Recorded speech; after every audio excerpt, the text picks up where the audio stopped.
Thank you for joining us on The Key, Inside Higher Ed's News and Analysis podcast. We have a special episode today in collaboration with Times Higher Education's Campus podcast. Campus is a place where educators can learn, share, and connect with colleagues at colleges and universities all over the world. The host, Sarah Custer, dives deep into the challenges, innovations, and opportunities that lie ahead for universities worldwide. Enjoy this episode and make sure to check out the Campus podcast. You're listening to a Times Higher Education podcast. Hello and welcome to the Times Higher Education podcast. I'm Sarah Custer, the editor of Campus. Last week, findings from a Gallup survey of Americans revealed some eye-popping results.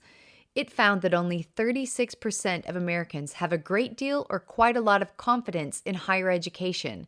That's about 20 percentage points lower than the same survey in 2015. And this time, declining confidence is shared across all constituencies: Democrats, Republicans, people with degrees and without degrees, old Americans, young Americans. For Jonathan Koppell, president at Montclair State University and my guest on today's episode, it's time for universities to own their part in that loss of trust in American higher education. The big question universities need to ask themselves, according to Dr. Koppell, is: what are we doing to change our modus operandi to make it easier for people to get the dream universities are selling them, i.e., a degree and a better life? In this interview, Dr. Koppell also talks about improving accessibility for minoritized groups, a new merger with Bloomfield College, and how the affirmative action ruling will change the higher education landscape in the U.S. Side note, we recorded this interview before the Supreme Court decision was announced. And I'm happy to say that Montclair State is the newest member of the Campus Plus University Network. These institutions work closely with our team of editors to showcase the best practice expertise of their faculty and staff. You can find out more about Campus Plus at timeshighereducation.com/campus. On with the show. President Jonathan Koppell, president of Montclair State University, welcome to the Times Higher Education podcast. Thank you, Sarah, for having me. And you are our inaugural guest of the video podcast, our first video podcast. Congratulations. Thank you. I don't know about that. I mean, I'm usually told I have a great face for radio, so maybe you could have done better, but you get what you get. Well, we'll let our viewers decide. But yeah, that is just a note for anybody who's listening to this that you can find. I'll drop a link in the notes for this episode of where they can come and watch this recording live if they would like to.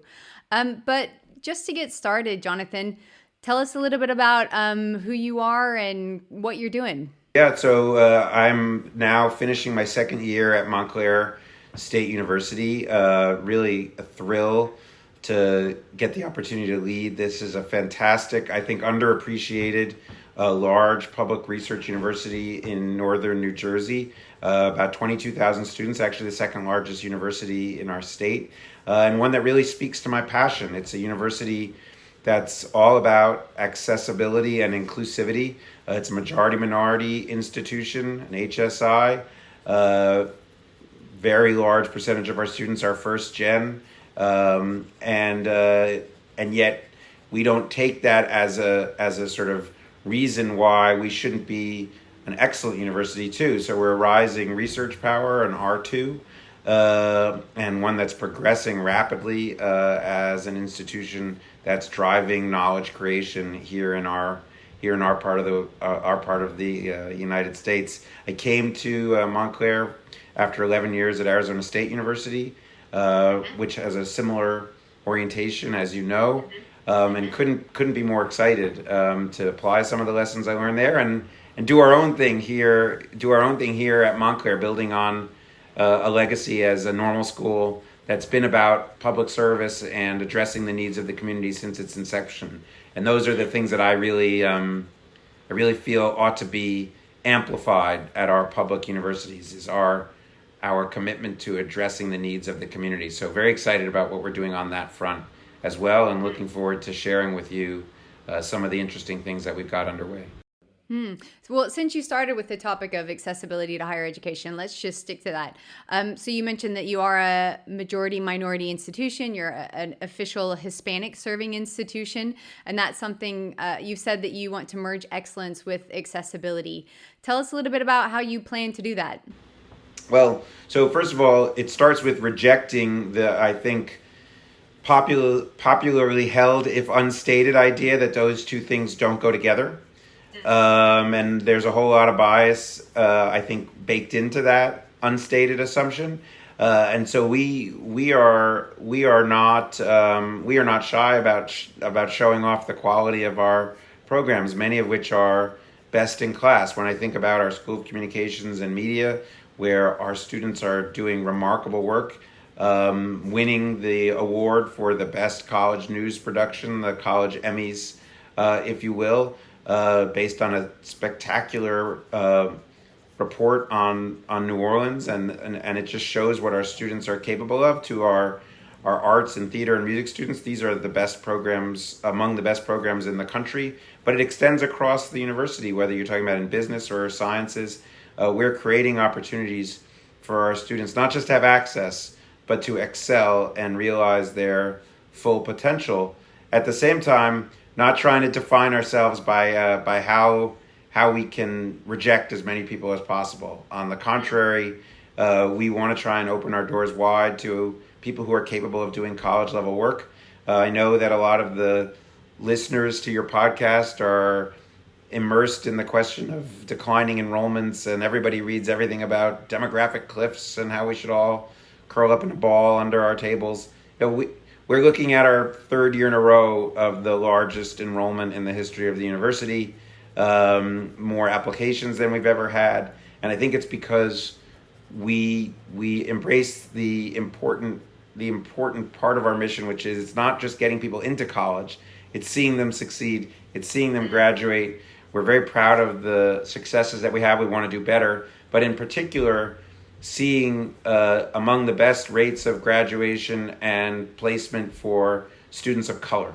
And I think that that's something that we as a sector need to address if we want people to overcome their skepticism with higher education. And so we've done a good job of that, but we're seeking to do even more. I want to get on to the topic of the skepticism that the U.S. public has developed about higher education, but I would be remiss if I didn't ask you about the impending judgment from the Supreme Court on affirmative action. We're awaiting a decision on that. It could even happen in the next few hours. I'm kind of keeping an eye on my phone to make sure it doesn't happen during this recording. How, if anything, how would that change any of your approaches to admissions at Montclair State? Well, it doesn't have as big an effect on Montclair as it would on some institutions because we haven't built our model around exclusion, and so the question of how people are going to crawl over the teeming masses trying to enter into our hallowed door, that's not the question for us. Our question has always been how do we make this university experience more accessible?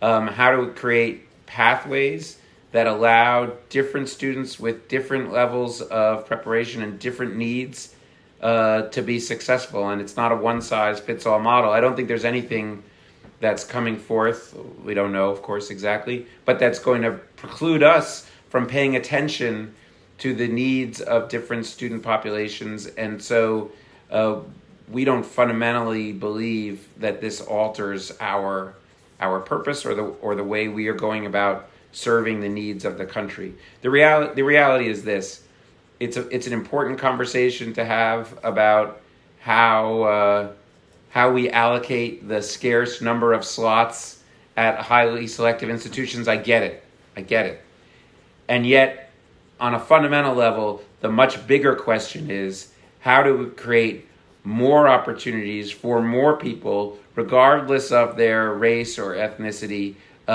so that it doesn't feel like the stakes of getting into one of these tiny institutions is so life-altering. That's really the much bigger picture. And the reality is that opportunities available to people do vary based on background. And those backgrounds are heavily influenced by the legacy of racism and discrimination in this country. And so we need to build a system that doesn't ration the best opportunities to a small number of people. I appreciate that vision that you've got, and I'm interested to hear what your, I guess, projection of what the future might hold just for the landscape of U.S. higher education, if indeed the Supreme Court justices do call an end to affirmative action. I mean, how do you think that will change the landscape of U.S. higher education?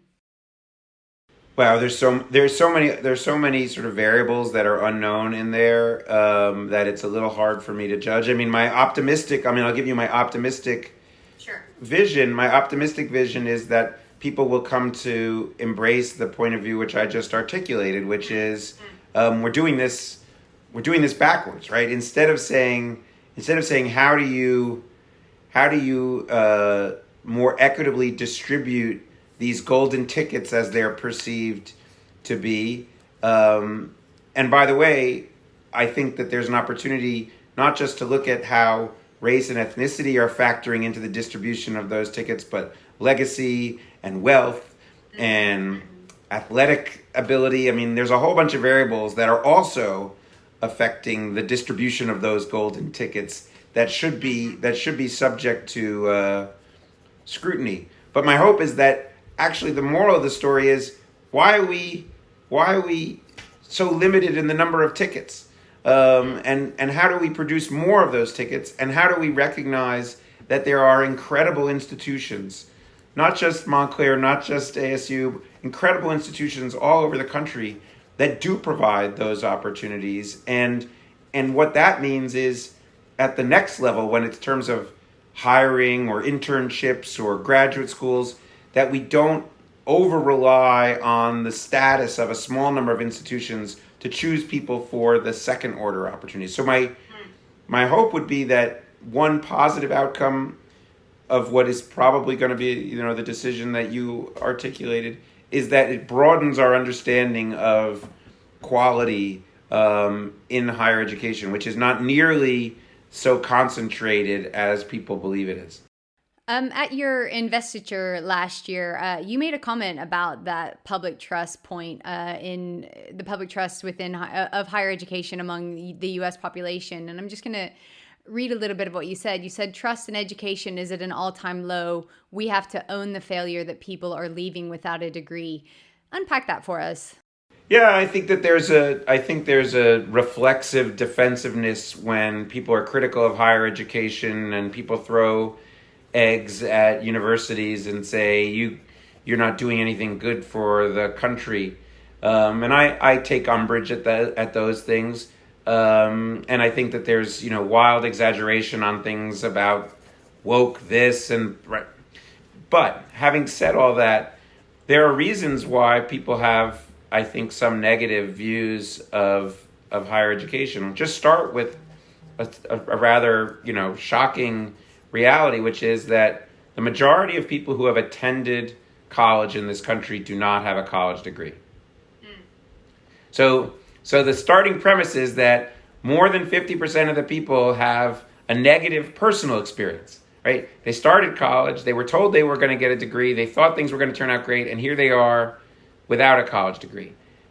Add to that a significant number of those people actually have loans to pay for the credits that didn't get them a degree. So when we talk about the sort of debt crisis, one of the parts that gets left out of that is that 40% of outstanding debt is not associated with a degree. That's the problem, right? Like most of the people who took out debt and paid off the loan, took out debt, didn't have a problem repaying the loan. The problem is a lot of people took out loans and now they have nothing to show for it. So we have to ask the question, well, wait a second. Why wouldn't people be unhappy with us if we told them that they were going to get a college degree and their life was going to be better, and that's not what happened? And what are we doing? And this is probably the biggest question. What are we doing to alter our modus operandi to make it easier for people to be successful? Right? Most of the the conversation about college success is how do we better prepare students to navigate college? Right? And I'm sure you've written about and interviewed many people who are doing interesting pre-college preparatory programs and in-college support initiatives. All good, by the way. But maybe instead of teaching people how to overcome the hurdles of college success, maybe we should remove the hurdles. Like, there's a thought. Maybe we should say, what are the hidden prerequisites that people who have always known they were going to college, whose parents went to college, that they confront when they get here. I was talking to somebody who made even a funny, it's going to sound like a superficial comment, but he was talking about a group of parents who come to campus and they're asking questions about financial aid, and they say, oh, well, you just have to go to the bursar's office. The what? The bursar? What's a bursar? Of course, everybody grows up knowing what a bursar is. Like what? Oh, that's next to the registrar. Oh, okay. Thanks. Right. So it's like, come on. You got to be a little bit more introspective about how we do things, and particularly if we are, and I think it's well intentioned, if we're serious about embracing more first generation college students, more people who come from families where English isn't their first language, are we being accommodating to them? So we're trying to do more of our orientation activities in Spanish, not because our students need them in Spanish, but they want their families to know what they're doing, and they want their families to understand. And even if the families understand some English, they're not going to feel comfortable asking questions. They're not going to feel like it's done for them. So we want to try and do everything we can to think about how we're being adaptive in recognition of where students at. I was excited to do something at our commencement just now. It occurred to me as I was thinking about it, it occurred to me that we do the whole ceremony in English, and so we did a sort of simulcast of live translation of the whole ceremony in Spanish that people could listen to during the ceremony, and we were able to track that. We had thousands of people listening to the Spanish language live translation of our commencement ceremony. Yeah. That obviously meant that those folks weren't able to fully be involved in this momentous occasion for their children until we had done that. So, and you know, that it's a continual process, right? How do we think about everything that we're doing? And so that's how you win trust back, right? You win trust back by constantly asking how you can change and boosting those success rates. And I told you, people are finding us because that's the record that we're establishing. I mean, people, I think, are becoming more discriminating. They don't want to take out loans that don't pay off. They don't want to go someplace where they won't be successful. I think that's why they're finding Montclair and other institutions that are taking this assignment seriously and seeing our own role in the discontent that we're confronting. I know a few institutions, well, more than a few, have found success in getting back in touch with some of those graduates who dropped out and didn't finish their degree. Is that in part of your plan somewhere to reach back out? Absolutely. So we're doing that at Montclair. We're doing that at Bloomfield College, which we'll talk about. That's a huge part of what we're doing. The other related initiative is to really focus on a population that I think universities have done a mediocre job of serving, which is transfer. We have a lot of students who I think get a good start at our community colleges, which is a good training ground for people to learn how to do college, so to speak. But we don't make it easy enough for them to transfer over. Even when we have pathway programs, which most colleges have articulation agreements and pathway programs and so on and so forth, I don't think we make it easy enough. We want to make it so that a student who starts at a community college is on the pathway to Montclair from the first day they're enrolled. So they're a Montclair student, they're just not at Montclair yet. And make them feel like they're preparing to come to Montclair, give them engagement before they're enrolled here. And our transfer enrollments, we're also at a record number this year, which is in some ways even more striking since, as you know, community and college enrollments are struggling.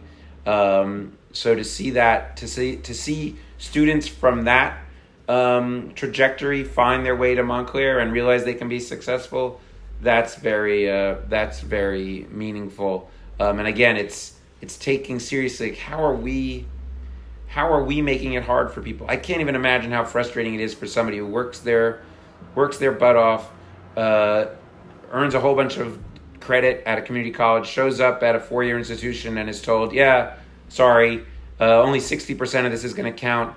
You thought you had 2 years, you actually have 3 years. I mean, can you imagine how deflating that would be? And you might just walk away and said, forget it, it's too much. So clearly the accessibility mission that you have is clearly linked to this call to action for institutions to own it, to own their part in the lack of trust that the population feels for higher education. You've made a very strong case, which I think is right, about what institutions are not doing necessarily to meet students where they are. When we're talking about public trust in higher education, it's often couched in these questions about the democracy or the future of American democracy, which is quite a grandiose topic, but I think it's quite real. And everyone knows there's a presidential election next year. Are you concerned at all about kind of how universities might get caught in the crosshairs of this? I'm concerned on multiple levels. So first of all, it's not might get caught in the crosshairs. Obviously, in some states, this varies tremendously depending on what state you're in, right? But in some states, they are in the crosshairs, and they've become, I think, a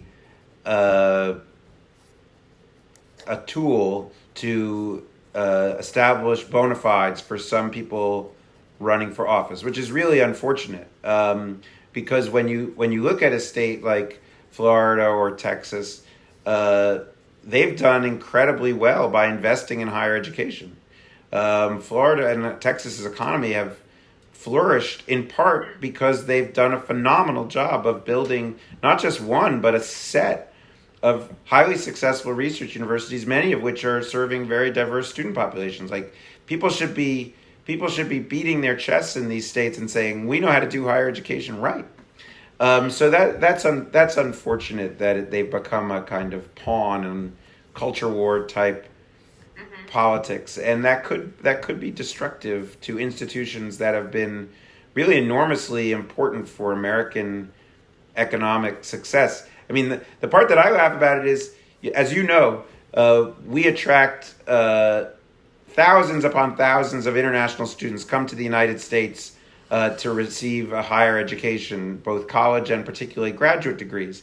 And so if I said to you, well, we have this industry, which is the envy of the world. People are sending their kids. We talk about our competition with China. China is sending still thousands of people. India, all over the world, they're sending thousands of young people to this country to get an education. So it's obviously, and by the way, you know this, but maybe not everybody does, most large public universities, their business model now depends upon these thousands of international students coming. So if I said to you, we have this industry that's a global leader, you would say, well, that industry must be pretty good.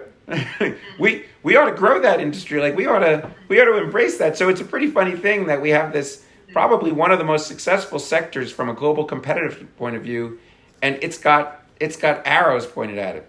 It's a little strange. Now, I do think that universities, not only because of this, let me be clear about this, not only because they stand to be targets in some states, luckily not in New Jersey. We have an obligation beyond that to support democracy and to prepare students to be engaged civic actors. Something that I feel very strongly about. I think it's something, again, where we can be stronger and should have been stronger. It's one of the reasons why I see a core part of Montclair's mission is to support public service and to create an ethos of public servingness among our students, which doesn't mean every student goes and works for the government or a nonprofit, but it does mean that everybody has in their head the idea that part of their obligation as an engaged member of society is to serve the public interest. I think that's what we're about. So we're enormously excited that we are a longtime host to the Bonner Foundation's program. We just hosted the Summer Leadership Institute.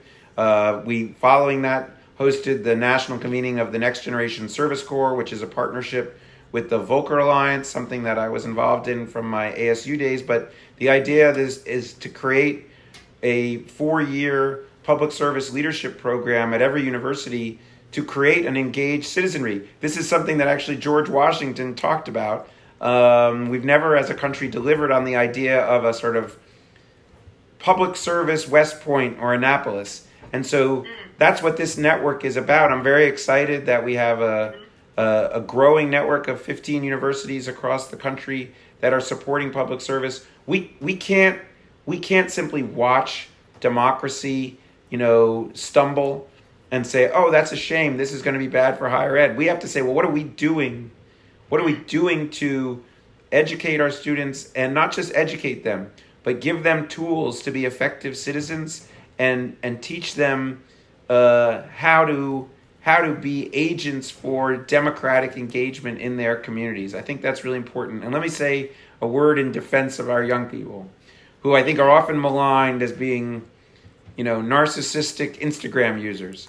The snowflakes. Snowflakes, exactly. Snowflakes, yeah. I actually, in my experience interacting with students, I actually think they're more interested in what their impact on the world will be, and how they can make a difference than preceding generations. This gets often equated with a lack of drive for business success or economic success, but I don't think that's quite right. They want to have a life of meaning, and they're thinking about that.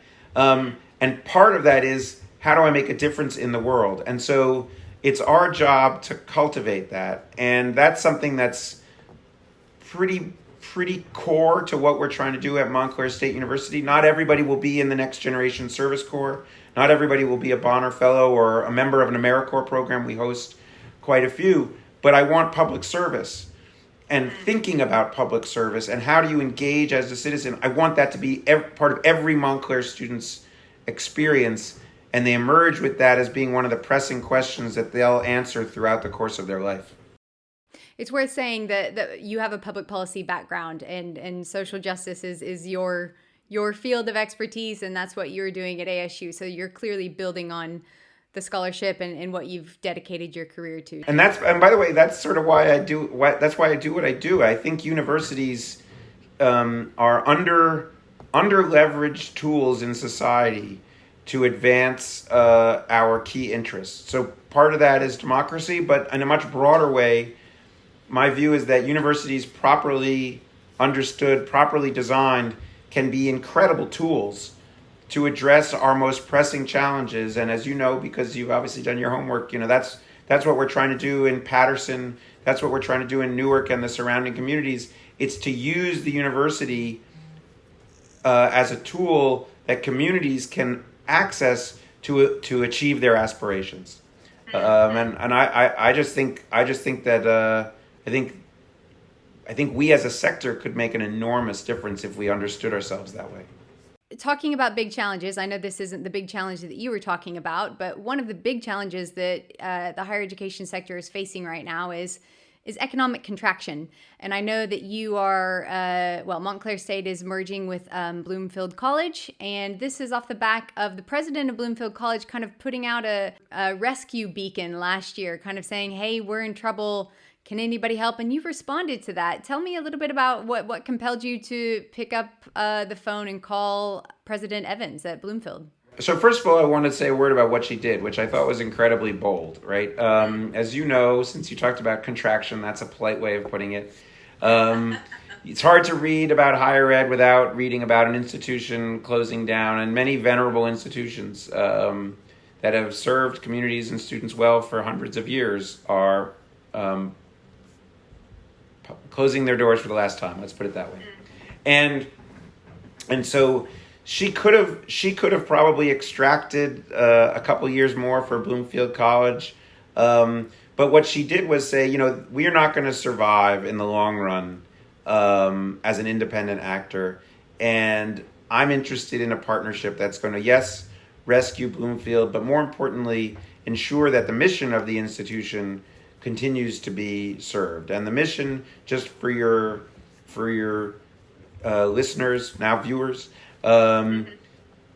Bloomfield is New Jersey's only predominantly black institution. There are no HBCUs in our state, and there were a few other PBIs, but frankly, they've closed. And so it's addressing the needs of a very specific community, and that's the mission that she spoke of. Like that can't go away.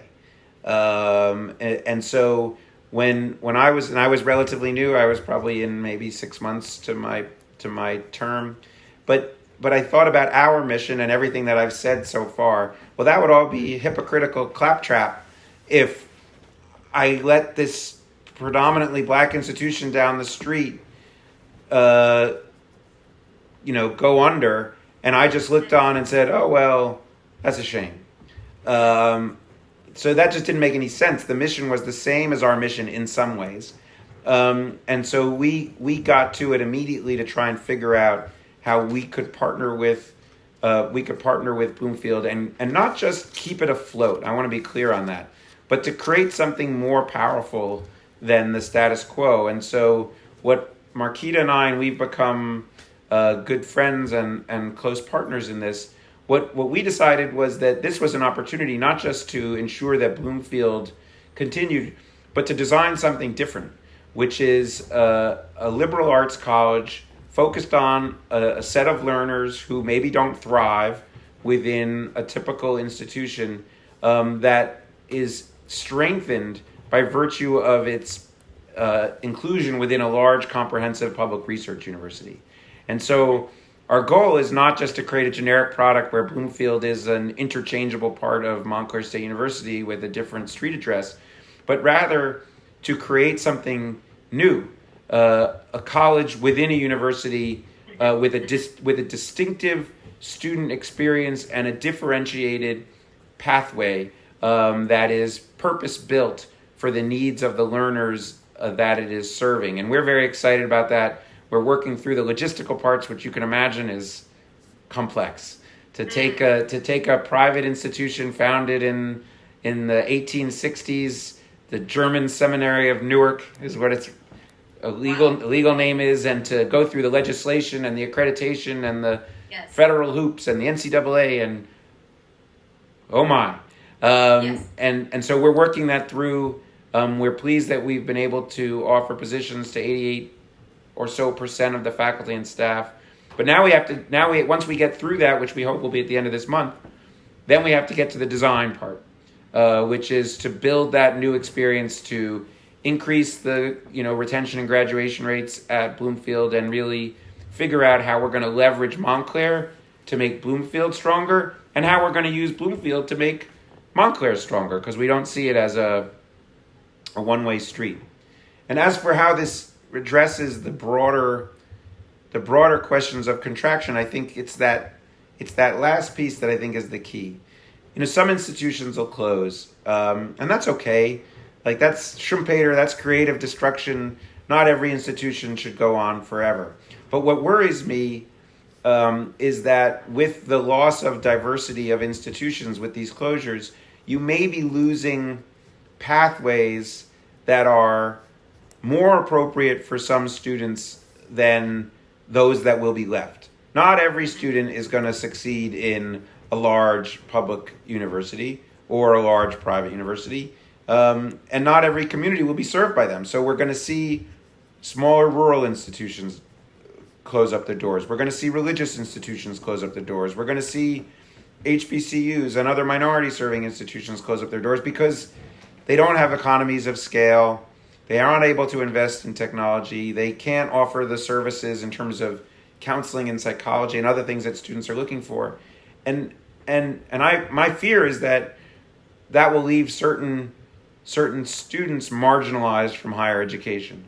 So not every school needs to survive. Sometimes the university closing is the right thing. But we have to make sure that there are pathways available for all sorts of learners. And I think that's what we're trying to do with this merger, and I hope that that's the lesson that can be studied for other institutions that are looking at these types of combinations in the years ahead. Because as you know, there will be many.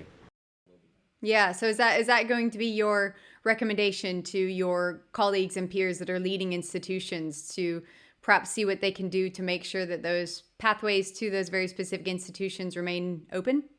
I think so. I think that's going to be the key. I think that's going to be the key to our success as a sector in the years ahead. There's lots of different ways to get to that end, right? It could be that you figure out different ways for students within a large comprehensive university. It could be that you create networks of institutions that leverage the strength of each other. It could be that you create the combinations that we're seeing. We're not the only one. I think this one, I mean, it's unique in some ways because of the nature of the institutions combining.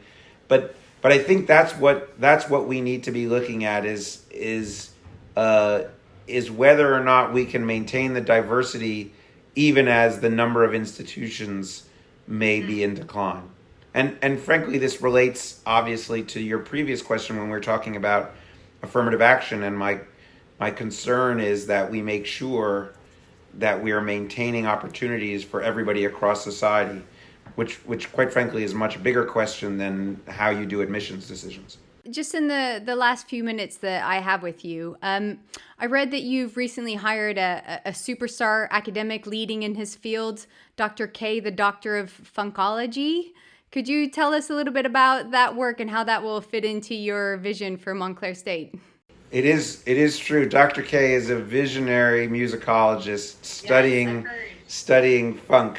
For those who are not in on the joke, I moonlight as a DJ on WMSC, one of the finest college radio stations in the country. And that's not just my opinion. Of course, I'm biased, but it's recognized as such. And I've had fun. And had a good opportunity to embarrass my children by wearing silly outfits and being photographed in them, but playing records and going on the air with our students, and it's been a good time. And yes, actually, it has forced me to read up on my funk history. So I am a super nerd and I am an academic, so I couldn't help but using my silly opportunities to also talk about where funk fits into the American musical idiom. But why do that? It's not just because I'm a goofball. I mean, I am, but it's not just because of that. It's about doing things that make you human, right? Like our students want to feel connected to the university and the leaders of the university. And my sitting here in a suit and talking, yeah, okay, that's nice, but we need to find opportunities as presidents to engage with the students so they can hear directly from me, and just as importantly, so I can hear directly from them. So I've had a lot of fun doing a whole bunch of different things to engage the campus communities. We do on a weekly or bi-weekly basis. I just have regular walks where students walk around our very beautiful campus and we just chat about what they're doing, what their plans are. They ask me questions. I ask them what's going on. We've created an ongoing group where there's more of an opportunity for sustained dialogue. We call it the Cauldron. The reason it's called the Cauldron, by the way, here's your fun fact for the day. You know how there are these weird words for groups of animals, like, pride of lions and A murder of crows. Murder of crows. Everybody knows a murder of crows. Well, the question, Sarah, is what do you call a group of hawks? Because we are the Montclair State University Red Hawks. Cauldron? So the first thing you'll read is a kettle.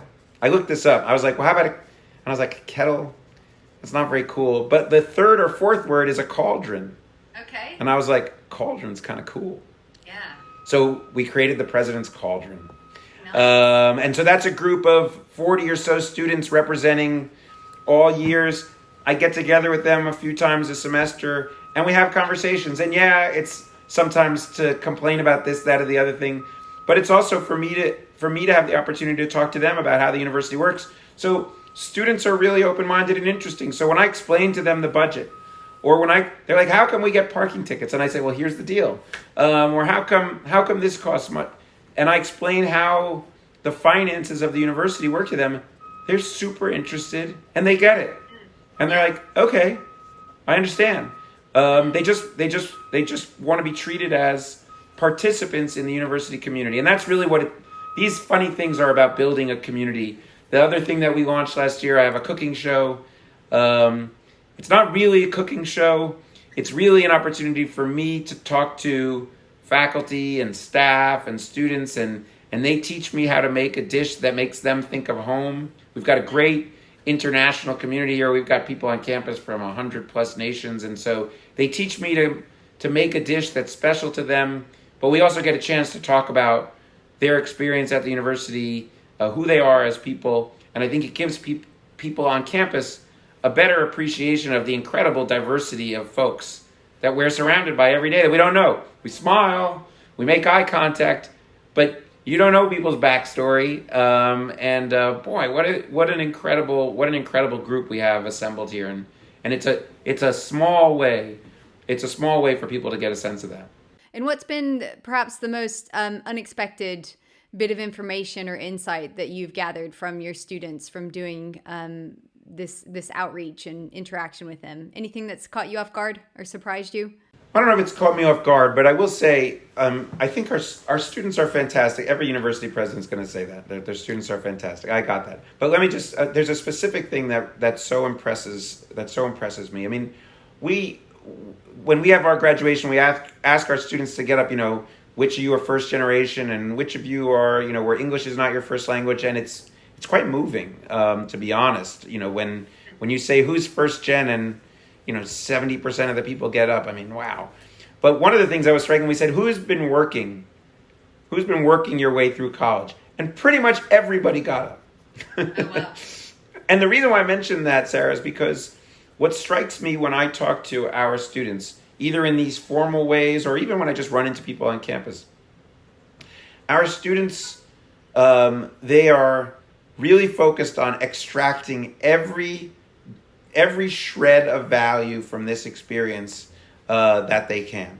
And part of it is because I think they're investing so much. They're working. Some of them are taking out loans. Their parents are using savings. Like it's a significant investment for them to come to Montclair, and they are determined to squeeze from the stone every drop of goodness that they can get out of this university. And so, look, I would love it if we had, we had a $39 billion endowment and all the goodies that come with that. But I would make the case to you that what we're able to provide, which is pretty amazing, by the way. Most people that come here are blown away. They're like, I didn't expect to find this at Montclair State University. I would argue that our students extract as much, if not more, value from what we are able to provide than students do at universities that might have more, because they're so laser focused. And it's one of the reasons why they do well in the job market, because they're dedicated and they know how to work hard, and they are not set off their tracks by bumps. They run into obstacles, they run into challenges. Life comes at us. It comes at it all. They are just determined, and that's been the most striking thing as I've gotten to know our students, and they tell their stories, and a lot of them are tough, but they don't think of it that way. Like, that's their life. That's the hand they were dealt, and they're gonna play it the best they can, and it's pretty impressive. It's pretty impressive. It makes it easy to work hard for them. It makes it easy to say, how do we make this thing better? How do we go out and get the resources to do even more? Because I know that it's going to be put to good use by our students. President Koppell, thank you so much for your time today. I really appreciate it. Oh, my pleasure. Thank you for letting me be the inaugural video guest. I hope that it doesn't result in the cancellation of the video portion for future episodes. But I appreciate it, and I'm always excited to tell people about the great things going on at Montclair State University. You're listening to a Times Higher Education podcast.